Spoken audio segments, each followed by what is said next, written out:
Hello दोस्तों, नमस्कार। स्वागत है आप सबका आपके अपने YouTube channel a place of knowledge by Amit Saurabh में। दोस्तों, आज हम फिर से भारत का भूगोल का अगला टॉपिक लेके आए हैं, जो मैंने आपको जैसा वादा किया था कि इसका दूसरा पार्ट बनेगा।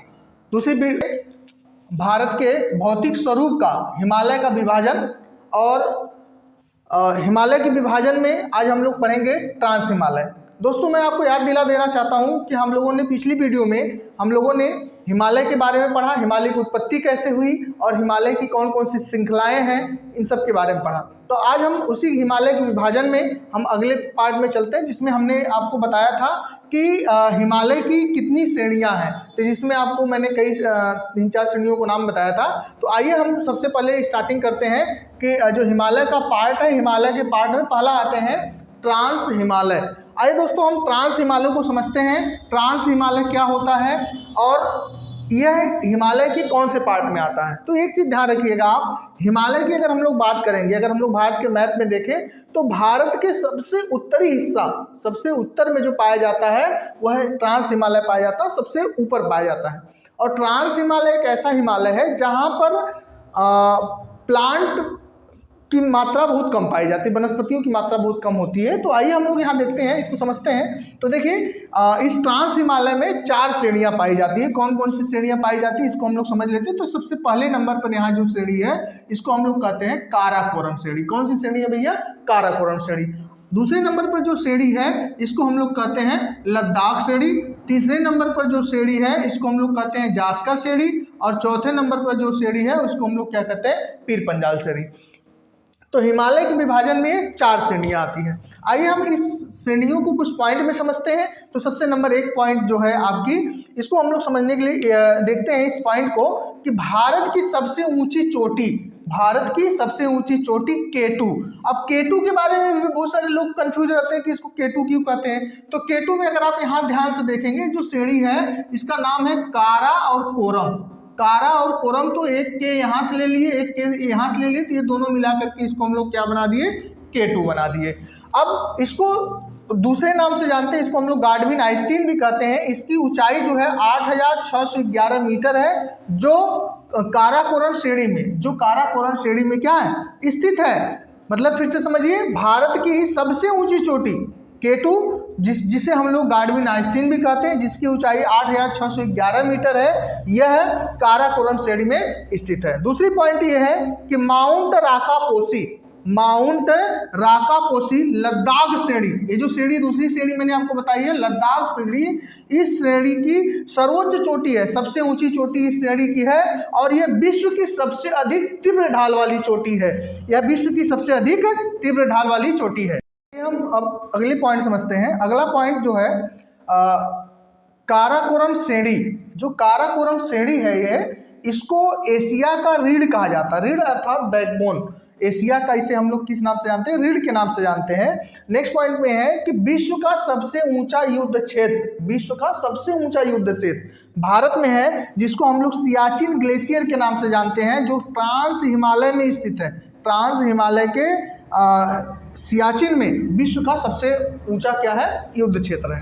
अगर हम लोग और इसको अगर हम लोग फिर से अच्छे समझ लेते हैं कि काराकोरम श्रेणी, लद्दाख श्रेणी, जास्कर श्रेणी और पीर पंजाल, ये 4 श्रेणियां जो है आपका ट्रांस हिमालय में पाई जाती हैं।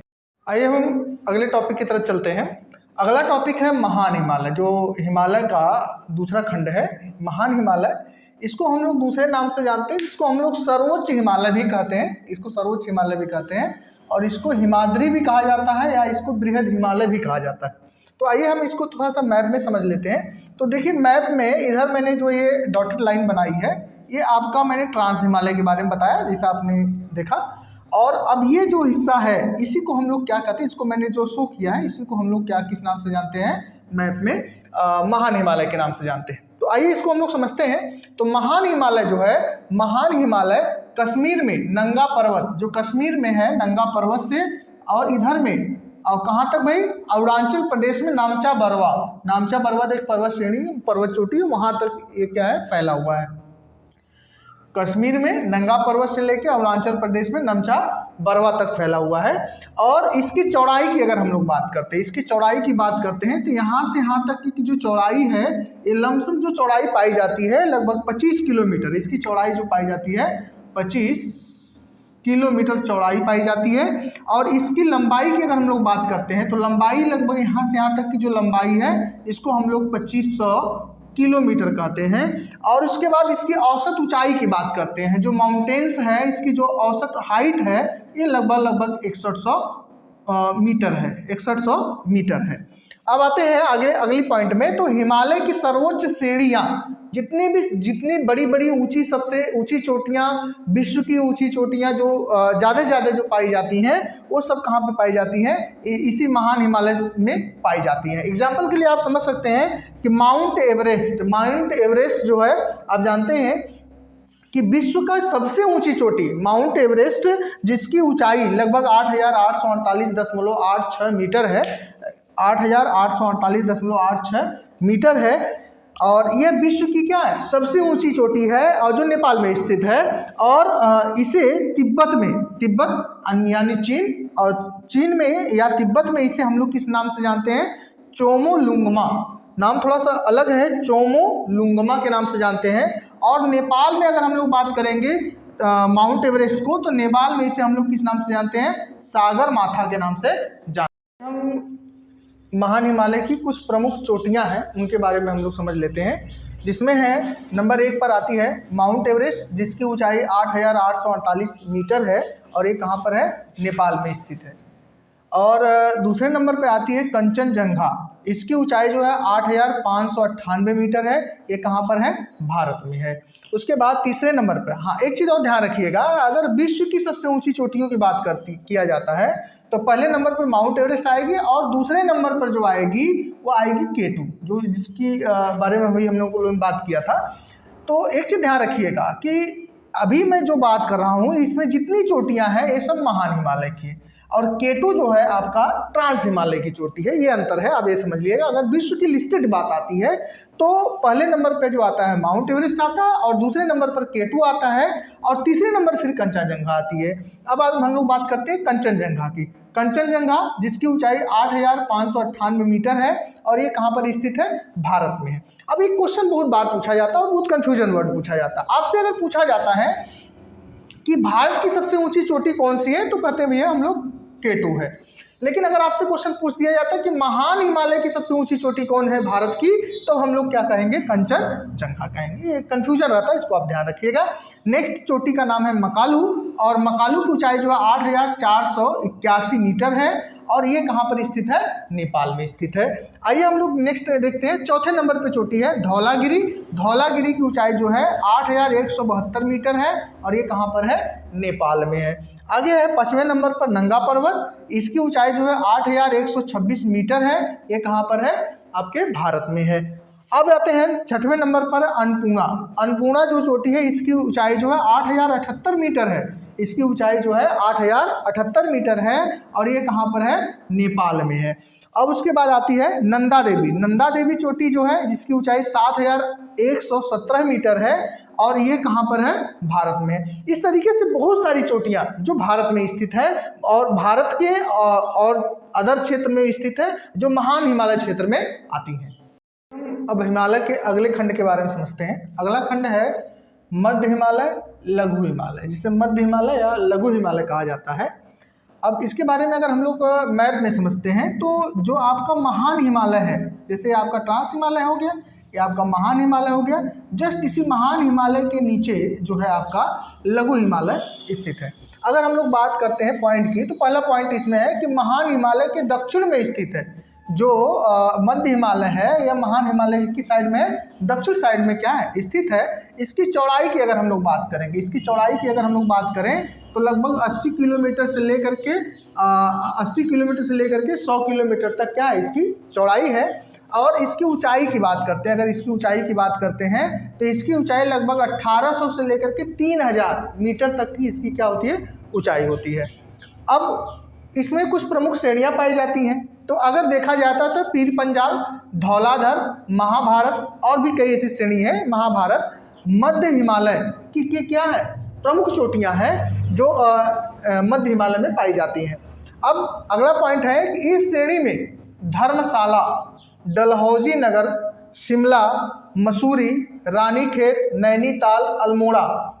फिर से समझिए, इस श्रेणी में धर्मशाला, डलहौजी, शिमला, मसूरी, रानीखेत, नैनीताल, अल्मोड़ा और दार्जिलिंग जैसे बहुत सारे ऐसे नगर पाए जाते हैं जो पर्यटन क्षेत्र में भी हमारे लिए क्या है, भारत देश में बहुत इंपॉर्टेंट है, यहाँ पर्यटन क्षेत्र है। और अगला पॉइंट है कि लघु हिमालय के ढालों पर, जो लघु हिमालय है इसके ढालों पर छोटे छोटे घास के मैदान पाए जाते हैं। बहुत बार क्वेश्चन पूछा जाता है कि लघु हिमालय के ढालों पर जो घास के मैदान पाए जाते हैं उन्हें कश्मीर में मर्ग कहा जाता है, जैसे गोलमर्ग, सोनमर्ग, ठीक है, गुलमर्ग हो गया, सोनमर्ग हो गया।